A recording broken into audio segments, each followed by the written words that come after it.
ভারতের জনগণ ভারতকে একটি সার্বভৌম সমাজতান্ত্রিক ধর্মনিরপেক্ষ গণতান্ত্রিক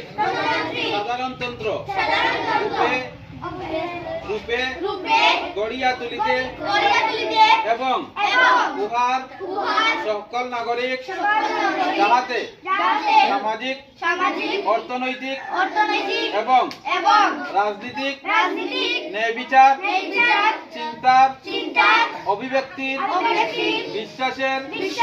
ধর্মের ও উপাসনার স্বাধীনতা প্রতিষ্ঠা ও সুযোগের সমতা নিশ্চিতভাবে লাভ করেন এবং তাহাদের সকলের মধ্যে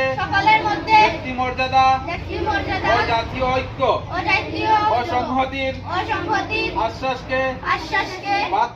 ভাতৃভাব বর্ধিত হয়। তোর জন্যে সত্যনিষ্ঠার সহিত সংকল্প করিয়া আমাদের সংবিধান সভায় 26 নভেম্বর 1949 তারিখে দ্বারা এই সংবিধান গ্রহণ করিতেছি, বিধিবদ্ধ করিতেছি এবং আমাদিগকে অর্পণ করিতেছি।